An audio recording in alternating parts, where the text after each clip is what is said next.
everybody. If you're watching this, I'm glad you're taking the time. This first video is going to mostly be a test run, so I can get comfortable looking at and talking to the camera in this little room, and also just to give you guys some heads up on what the rest of these videos will entail. So last week we met online on the Discord. We talked about topics that we wanted to discuss in terms of instructional material for you guys, especially what's relevant for you to be practicing on your own.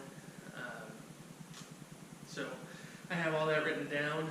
I will say, as I don't really have any space or training tools at my own place of residence, I haven't really had a chance to really rehearse or really script anything.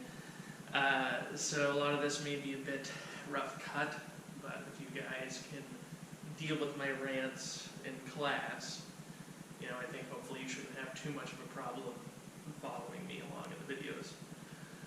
I suppose the one thing that I want to talk about a little bit before we dive into the rest of the material that I'm going to make, this is something that I've been thinking about as this pandemic situation has been going on. So, my time alone, I'm sure like many of you have had time to reflect on lots of things, most significantly, what's important to me, especially now that I'm missing it.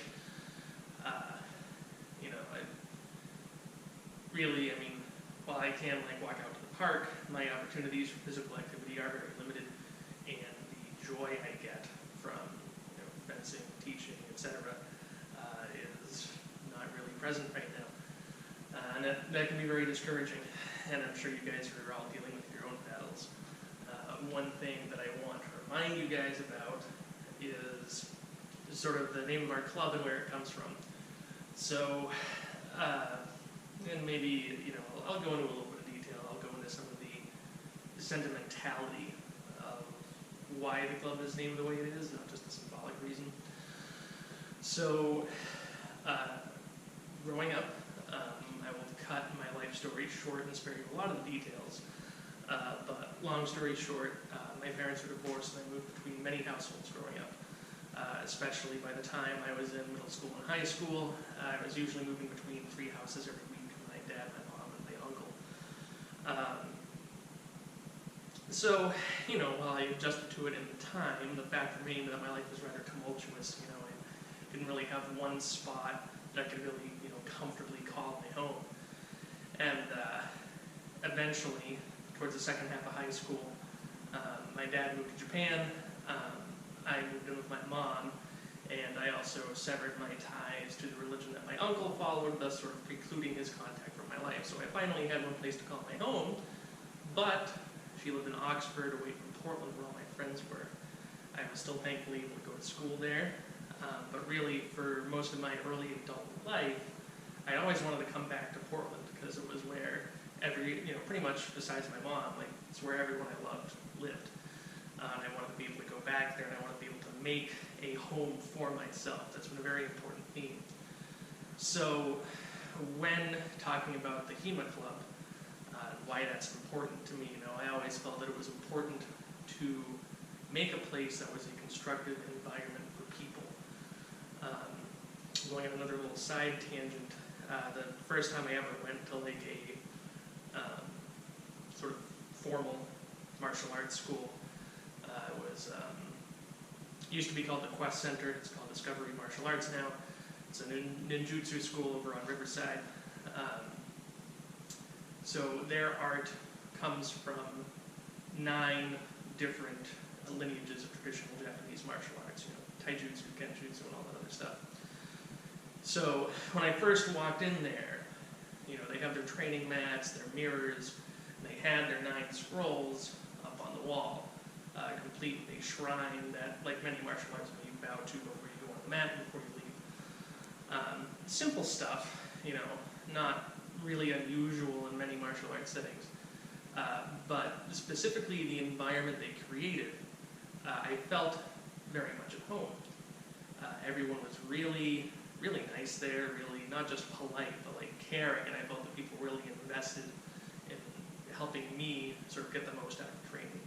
And I felt acclimated there very quickly, and I really came to value that. And to me, that was one of the first things I thought of, like, okay, if I create a martial arts environment, that's what I want to create for other people. I want people to see it almost like a second home and feel comfortable, because I am under the impression that accepting for specific kinds of training, like going to a tournament, you're usually going to get the most out of your learning if you feel comfortable and that you have a minimum of inhibitions, right?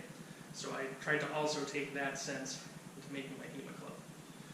So the name Resurgam, obviously it comes from the motto for the city of Portland. And I chose that partially because Portland has always been important to me, especially in terms of making my own home, as I mentioned previously. So the motto of Portland itself, though, more than just being an indicator of where we are, also has its own meaning. It's Latin for "I will rise again." The reason it's the city's motto is, some of you may already know, is because Portland is burnt down multiple times. It's why the city's animal and our club's animal is the phoenix, specifically, because Portland has risen multiple times, literally from the ashes. I found it fitting because it's really a great term for the sort of resurgence or reconstruction of a martial art that has been otherwise lost to history, again, sort of rising from the ashes, so to speak, of the original manuscripts, the original language. But I think now is a good time to focus on the meaning of that phrase for each one of us. Because one, certainly it's about the club. We've already talked about some of the difficulties. Don't know if we're going to have this training space or for how long. But we're going to get through it. We always have. We started training in Deering Oaks Park. We went through the Grand Street Community Center, the dance studio over at Bayside. Now we're here. We will always keep going. I will always keep going. And we will keep rising again, and I will keep trying my best to forge a home where everyone feels comfortable to practice martial arts safely. And I want you guys to remember that if you're feeling down, if you're thinking about the things that are missing in your life right now, just remember that this too shall pass, and each one of us will have a chance to lift each other up out of the ashes and stay true to the motto of where we come from and the name of our club. So in times like this, where sword practice is somewhat limited, it is important to remember that martial arts is a practice of not just the body, but also the mind, and that we must use what we have learned in our training in other aspects of our life. So as we may face difficulties in training, we may want to use similar approaches to steel ourselves to the difficulties that we face in front of us. And remember that even if we can't be together in person, we are still here for each other to lift each other up, just as we are normally when we meet in the club.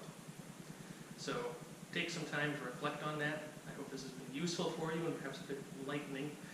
And as I continue with the other videos, we'll get the chance to see some more in-depth material for your own practice as well.